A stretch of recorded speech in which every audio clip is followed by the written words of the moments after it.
kalau misalnya anak ini ternyata penyebabnya adalah karena dia ingin istilahnya menghindari diri dari masalah. Jadi biasanya kan kalau anak disuruh A, dia nggak mau terus dia jadi ngamuk gitu ya. Nah ini juga orang tua jangan sampai over untuk memperhatikan anak gitu.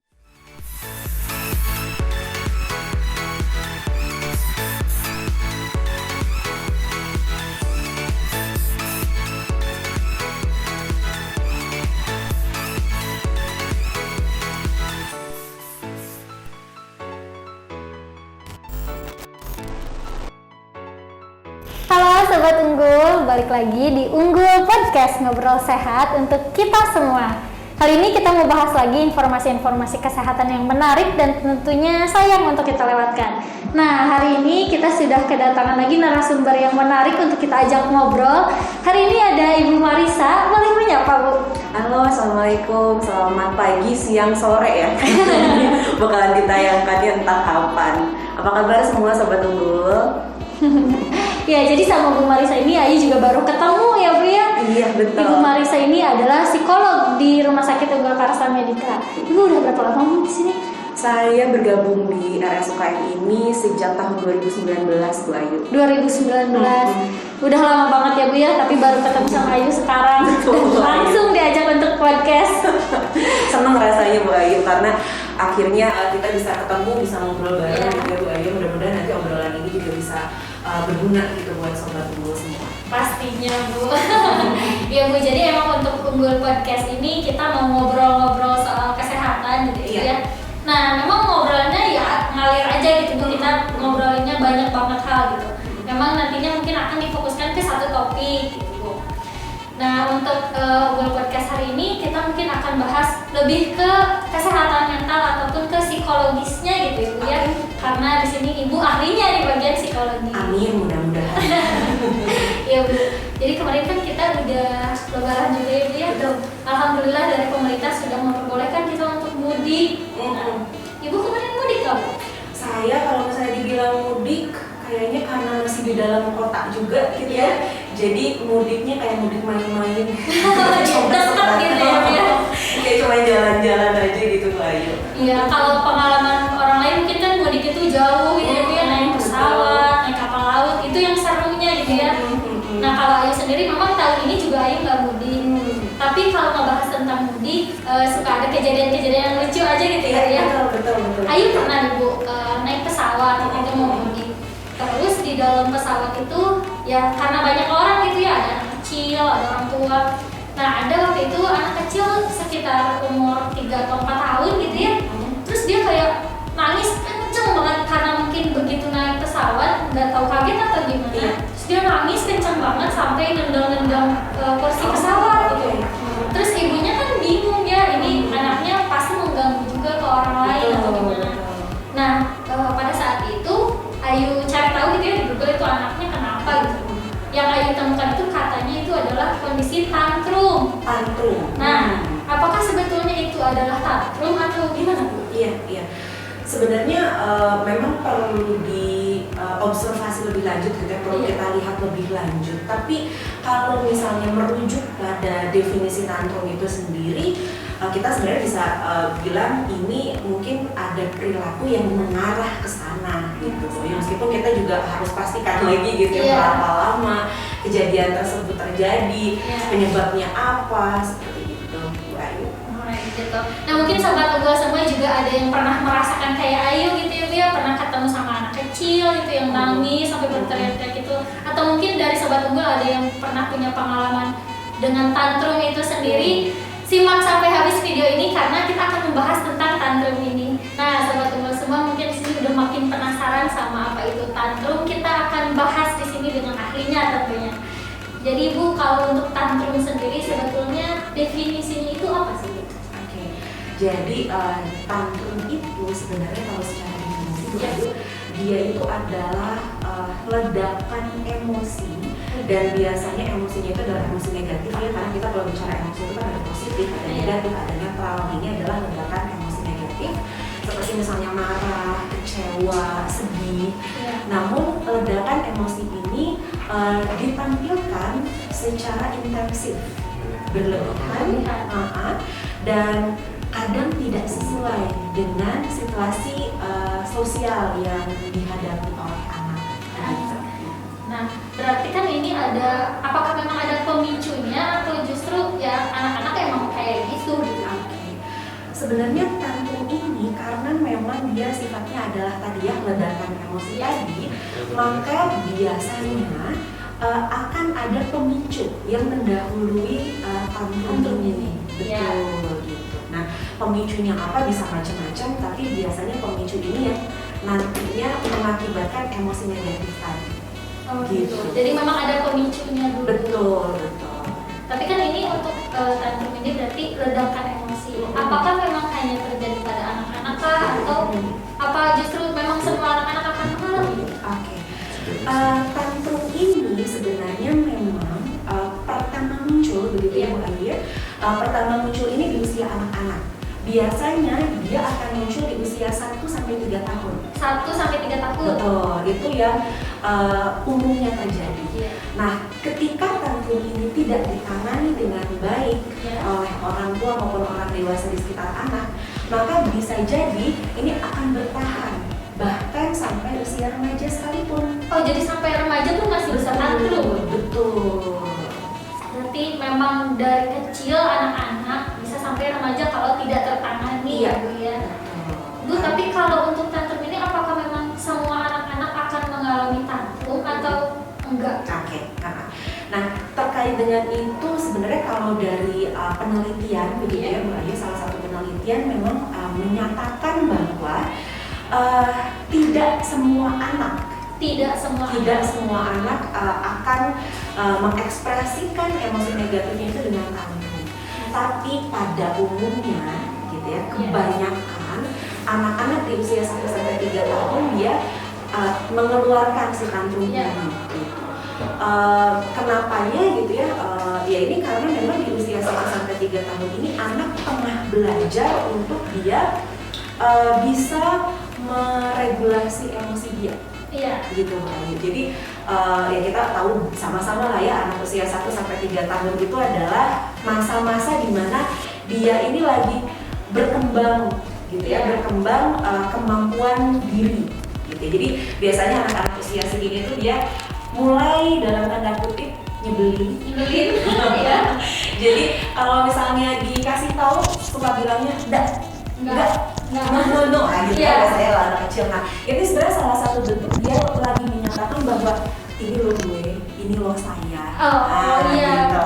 Nah, pun demikian ketika dia mengalami emosi-emosi negatif, karena memang masih terbatas kemampuan meregulasi emosinya, tapi dia pengen menunjukkan jati dirinya, inilah saya, maka ditunjukkannya dengan tantrum. Yes, betul. Oh gitu, berarti memang bukan untuk semua anak, tapi banyak anak yang memang akan mengalami tantrum. Betul. Nah, berarti kalau misalnya banyak anak yang mengalami tantrum ini, apakah bisa kita sebut kalau tantrum ini adalah kelainan atau enggak? Karena banyak anak gitu yang mengalami. Kalau dibilang kelainan, rasanya ketika dia muncul di usia tadi ya 1 sampai 3 tahun, dan ada beberapa yang muncul di usia preschool, jadi di usia 4-5 begitu. Ini kita masih bisa nyatakan sebenarnya ini adalah suatu hal yang dianggap normal dalam tanda kutip gitu. Tapi ketika tantrum ini terjadi secara terus-menerus, sangat sering, sangat intens, bahkan dia sampai bisa merusak diri dan merusak lingkungan. Nah, ini perlu ditelusuri lebih lanjut. Jangan-jangan ada sesuatu di balik itu semua. Jadi tantrumnya ini sebenarnya bukan dianggap sebagai kelainan, tapi dia menjadi suatu hasil dari kelainan tertentu yang dialami oleh anak. Jadi seperti itu sih. Ya, jadi untuk sahabat unggul semua mungkin yang ada pengalaman ataupun di keluarganya ada anak kecil terus tantrum, nggak usah khawatir karena ini emang kejadian yang normal ya. Betul. Tapi memang perlu adanya penanganan. Iya, perlu adanya penanganan yang lebih lanjut supaya tidak muncul di usia-usia yang lebih tinggi dan tidak muncul dengan intensitas yang terlalu berlebihan, bahkan dia sampai bisa merusak diri dan lingkungan. Nah, itu dia. Sobat Unggul udah makin penasaran kan nih gimana cara menanganinya karena emang kalau tantrum ini tadi ya Bu ya nyebelin gitu ya. Iya, kadang suka malah jadi karena itu kan emosinya negatif, jadi kadang ngebawa ke kitanya juga energinya negatif gitu. Nah, Sobat Unggul semua penasaran kan gimana cara nanganin tantrum ini? Tonton sampai habis ya. Nah, Sobat Unggul, jadi sekarang kita mau bahas nih tentang penanganan dari tantrum itu sendiri. Pertama nih Bu, kalau misalnya kita posisinya sebagai orang tua yang punya anak, terus anaknya tantrum, nah gimana Bu cara mengatasinya? Oke, yang pertama adalah kita perlu paham dulu. Jadi ya, kita perlu paham dulu bahwa sebenarnya tantrum ini adalah suatu ekspresi emosi yang tadi ya meluap-luap, berlebihan dalam tanda kutip gitu. Jadi kita perlu sadari betul bahwa ada sesuatu yang melatar belakangi tantrum ini. Ya. Jadi sebagai orang tua kita perlu tahu sebenarnya apa yang menyebabkan anak saya tantrum itu dulu. Ya.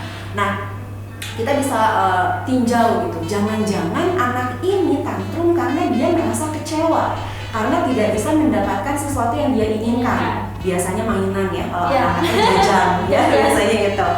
Atau mungkin dia merasa tidak nyaman ya dengan situasi dan kondisi yang dialami, dan berbagai macam kemungkinan yang terjadi. Jadi itu yang pertama kali harus dipahami oleh orang tua. Nah, kemudian karena orang tua juga berhadapan dengan anak tantrum itu bukan sesuatu yang menyenangkan ya, ya. Seringkali emosinya orang tua juga jadi ikutan. Yes, benar banget. Biasanya tuh kita jadi kayak lebih mudah untuk tergugah marah, atau bahkan sampai memarahi dan memukul anak karena itu sering terjadi, gitu. Nah, maka yang perlu dilakukan oleh orang tua selanjutnya adalah menyadari dulu apa yang saya rasakan nih ketika menghadapi anak yang lagi tantrum ini, ya. Jangan-jangan saya juga jadi kebawa emosi. Kalau misalnya ternyata kita terbawa emosi, maka kita sebagai orang tua harus menenangkan diri kita dulu. Karena kalau kita nggak tenang, kita nggak akan bisa ngadepin anak. Gitu ya, malah nanti jadi akan perang gitu ya. Nah, lalu setelah orang tua ini tenang dengan cara apapun, biasanya yang paling sederhana itu adalah menarik nafas panjang. Nah, itu paling sederhana. Atau minum air putih seteguk sampai 3 teguk, itu juga bisa membantu ketenangan orang tua. Nah, selanjutnya ketika anak lagi tantrum banget seperti itu, kita nggak usah ngomong macem-macem. Oh gitu? Betul, karena gini, kita coba hayati ya, ketika kita lagi marah nih, Bapak Ibu, Sobat Unggul semua di rumah, kalau kita lagi marah, terus kita dengar ada orang lain yang nasehatin kita, gimana rasanya? Makin kesel. Yes. Nah, itu juga yang dirasakan oleh anak gitu ya.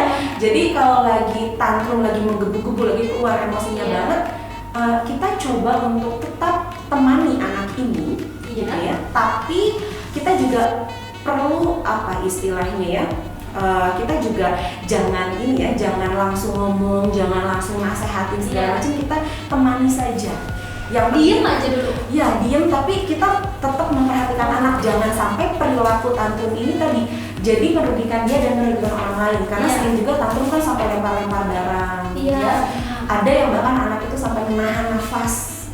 Oh, ada ya sampai gitu menahan nafas, sehingga membahayakan untuk kesehatan anak ini kan, katanya keselamatan anak ini. Jadi kita perlu waspadai itu.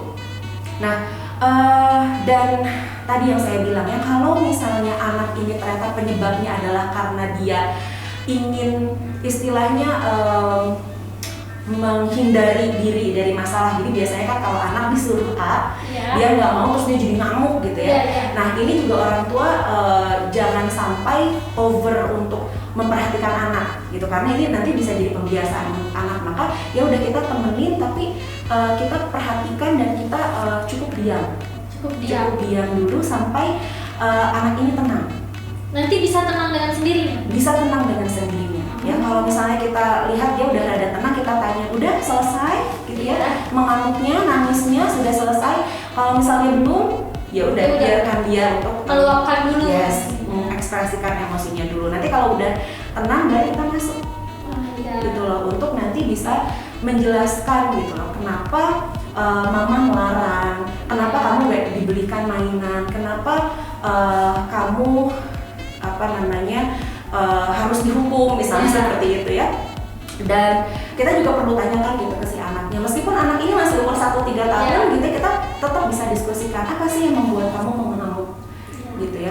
Kamu sedih, kamu marah, kamu kecewa gitu, kita ajak dia ngobrol sehingga anak ini juga jadi belajar, oh ternyata ada berbagai macam emosi gitu yang dialami dan ada cara-cara yang lebih sehat gitu loh untuk mengekspresikannya gitu. Jadi ketika kita udah tanyain kenapanya, apa yang kamu rasakan, kita juga jelasin ke dia gitu, cara kamu dengan mengamuk tadi tuh nggak benar, gitu. Ada cara yang lebih baik, nah itu yang harus kita lakukan. Dan biasanya kalau udah selesai kita ngobrol dengan anak, kita juga perlu make sure, perlu memastikan bahwa anak ini tetap secure gitu, tetap nyaman, aman dan merasa disayang. Jadi biasanya kalau udah beres, orang tua juga boleh untuk mengekspresikan kasih sayang gitu. Jadi mama tadi marah, mama tadi membiarkan kamu misalnya gitu ya, melarang kamu ini karena mama sayang sama kamu gitu. Dan tantrum itu nggak baik, mengamuk itu nggak baik gitu. Boleh untuk kita berbaikan misalnya, baru pelukan, baru saling mencium satu sama lain. Nah, jadi anak juga akan belajar, oh ternyata orang tua tetap akan menerima saya gitu, meskipun saya mengamuk, orang tua akan tetap menerima saya dan ternyata mengamuk itu salah gitu. Jadi itu barangkali step by step yang bisa dilakukan oleh orang tua gitu. Tapi kalau poin yang kedua tadi ya Bu ya, itu menarik banget karena ada justru orang tua yang ketika anaknya tantrum justru malah dicubit. Nah itu sebetulnya kan berarti nggak boleh ya Bu? Nggak boleh Bu Ayu, sama sekali tidak boleh gitu, karena sebenarnya perilaku mencubit, perilaku memukul, perilaku apalagi ya memarahi gitu ya, itu kan sebenarnya masuk ke dalam ranah kekerasan gitu. Nah seringkali memang kita sebagai orang tua suka nggak sadar sih ya, ada beberapa orang tua yang jadinya nggak sadar saking udah emosinya dan biasanya itu karena kebiasaan waktu kecil gitu ya, melihat orang tua yang dulu marahin dan nyubit dia akhirnya melakukan itu ke anak, jadi kayak cycle yang terus menerus gitu. Dan biasanya anak tidak akan mengingat apa yang menyebabkan dia dicubit, justru yang diingatnya sakitnya. Yes, betul, yang diingatnya malah dicubitnya, rasa sakitnya, dan itu yang akan menimbulkan perasaan negatif di kemudian hari gitu ya, trauma di kemudian hari. Jadi saran saya sih jangan. Mendingan kita tenangin diri dulu. Nah itu untuk para orang tua yang mungkin mengalami gitu ya, ada anaknya yang lagi tantrum, diingat-ingat nih tadi caranya jangan sampai justru kita ikut menyakiti anak gitu ya. Nah ini kalau misalnya posisi orang tua, kalau ini posisinya kita nggak kenal Ibu, kayak tadi pengalaman Ayu ketemu di pesawat gitu kan, nggak kenal itu anaknya juga gimana gitu. Nah sebaiknya kalau untuk yang kayak gitu gimana Bu? Oke, nah biasanya kalau misalnya di tempat umum gitu ya, memang ada langkah tersendiri gitu Bu Ayu.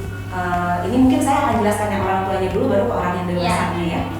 Nah untuk yang orang tua memang kalau di ranah umum kita memang perlu memindahkan posisi anak ini agar ditempatkan di tempat yang lebih aman dan lebih private.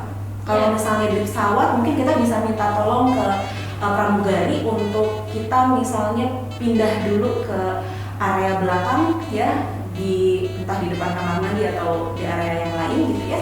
Jadi intinya adalah private, sehingga anak ini juga tidak tidak mengganggu sesamanya dan tidak merasa malu juga nantinya. Nah kemudian untuk orang dewasa lain yang tidak mengenal anak ini, memang saran saya sih ya kita jangan sampai jadi melihat anak ini gitu ya, sambil ngeliatin, ngomongin atau mungkin nunjuk-nunjuk gitu. Nah itu dihindari sama kita, karena tantrum ini sebenarnya tadi ya tidak menyenangkan untuk anak dan juga tidak menyenangkan untuk orang tua.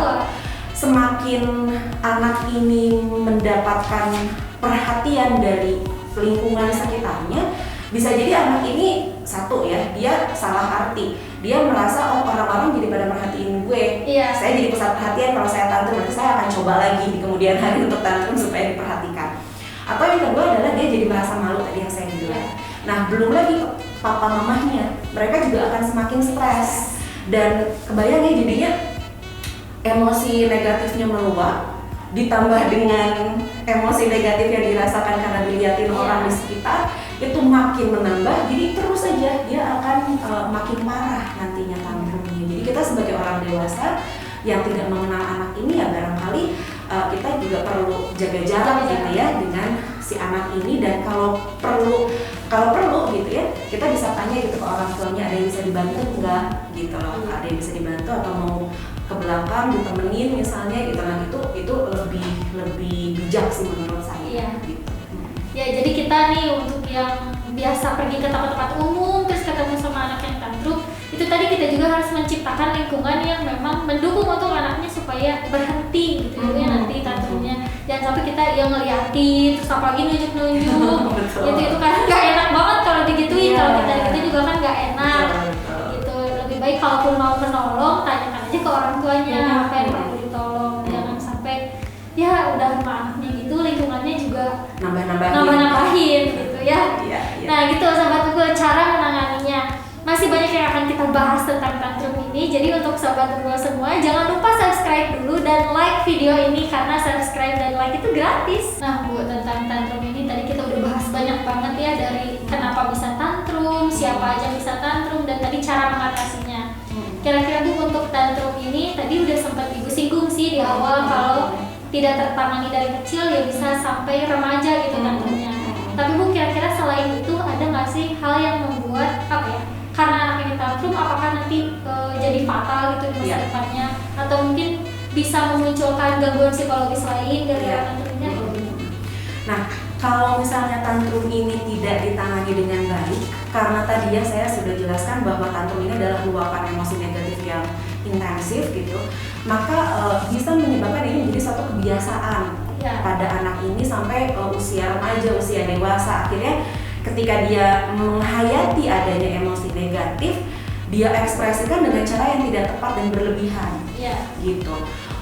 Dan ini ya jelas nantinya akan berakibat fatal karena ini akan menghambat dia nantinya di dalam mengekspresikan emosi dan juga di dalam menjalin relasi dengan lingkungan sekitar gitu.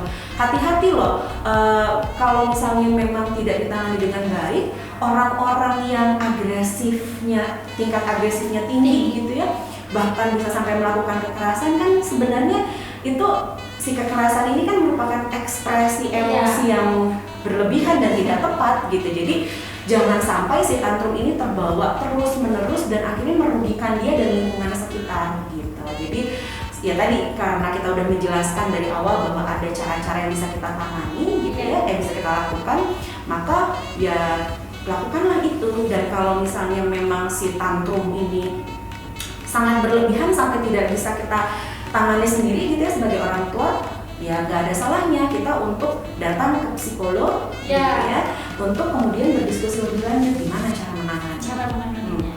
Berarti Bu, kalau misalnya itu kan kita konsultasi memang ke ahlinya ke psikolog gitu ya. Kalau Ibu sendiri nih sebagai psikolog, apakah pernah ada pengalaman yang ada orang tua itu konsultasi tentang tantrum ini atau tidak? Iya. Kalau pengalaman banyak sebenarnya yang kemudian mengeluhkan tentang tantrum. Sebenarnya selama saya praktek cukup banyak gitu, dan ini menjadi keluhan yang cukup umum dialami ya, apalagi sekarang itu yang biasanya menyebabkan anak ini tantrum karena handphone, gawai, gadget, games online ya. Nah, ini yang akhirnya banyak dikeluhkan gitu oleh orang tua gitu, dan penanganannya memang perlu diperhatikan lagi gitu ya, karena kan tadi saya bilang ada penyebab yang melatar belakangi itu, dan penanganannya harus disesuaikan gitu dengan si penyebab-penyebab itu tadi. Nah, untuk sobat unggul semua, untuk para orang tua ataupun orang dewasa yang ada keponakannya atau sepupunya gitu ya yang tantrum, kalau mau konsultasi ke psikolog tuh ternyata banyak juga ya Bu ya yang konsultasi. Jadi nggak usah khawatir, karena justru dengan kita datang ke psikolog nanti kita akan jadi tahu gimana cara lanjutannya untuk menangani tantrum itu sendiri. Kalau misalnya di rumah sakit UKM Bu, selain tantrum ini ada banyak juga nggak Bu yang konsultasi ke Ibu kira-kira tentang apa? Kalau misalnya di RSUKM ini ada beberapa kasus yang pernah ditangani, misalnya adalah anak yang mengalami kesulitan konsentrasi di sekolah, kemudian anak yang mengalami masalah emosi dalam arti dia jadinya sangat memendam emosi begitu ya, tidak berani mengekspresikan. Kemudian ada juga anak-anak remaja biasanya ya yang kemudian mengalami kendala sosial karena dia kurang cakap untuk bersosialisasi di lingkungannya, dan setelah ditelusuri lebih lanjut ternyata ada masalah yang lebih parah dibanding itu yang melatar belakangi. Jadi sebenarnya ada berbagai macam berbagai macam masalah ya, dan salah satu yang menjadi akar penyebabnya itu adalah masalah parenting. Ternyata gitu. Jadi dari berbagai masalah-masalah anak yang ada, sebenarnya yang menjadi rootnya, menjadi akarnya itu banyaknya adalah masalah parenting. Menjadi orang tua itu susah gitu ya. Benar, karena nggak ada tempat sekolahnya. Nggak ada sekolahnya, betul. Nggak ada sekolahnya. Iya betul. Jadi memang harus belajar sepanjang rentang hidup. Iya betul banget. Nah tadi untuk konsultasi lainnya juga, wah obrolan kita hari ini seru banget Bu, ternyata tentang tantrum ini. Iya Bu Ayu. Meluas gitu ya. Untuk menutup Unggul Podcast hari ini Bu, mungkin ada yang ingin Bu sampaikan tentang tantrum ini? Oke. Baik, Sobat Unggul semua, jadi seperti yang tadi kita udah obrolin di sesi-sesi sebelumnya, bahwa tantrum ini sebenarnya adalah luapan emosi dan ada penyebabnya gitu. Jadi saya ingatkan sekali lagi bahwa tantrum ini memang perlu dipahami dulu apa yang menjadi penyebabnya untuk kemudian nanti kita lakukan langkah yang tepat untuk menghadapi tantrum ini. Dan ingat, kalau misalnya memang kita mengalami kesulitan banget dalam menghadapi tantrum pada anak, maka yuk silahkan untuk bisa berkonsultasi dengan pihak ahli seperti misalnya psikolog anak. Begitu Bu Ayu. Baik, Ibu Marisa, terima kasih banyak. Sama-sama Ibu Ayu, senang rasanya bisa berbagi. Ya, terima kasih banyak untuk obrolan hari ini yang sangat bermanfaat untuk Sobat Unggul semua. Amin. Terima kasih juga untuk Sobat Unggul semua yang sudah menonton Unggul Podcast hari ini tentang tantrum. Semoga bisa menjadi manfaat untuk kita semua. Dan untuk Sobat Unggul, jangan lupa like, komen, dan juga subscribe YouTube channel ini. Dan kita juga akan membahas informasi-informasi kesehatan menarik lainnya di Unggul Podcast berikutnya. Sampai jumpa di Unggul Podcast lainnya. Unggul Podcast, ngobrol sehat untuk kita semua. Dadah!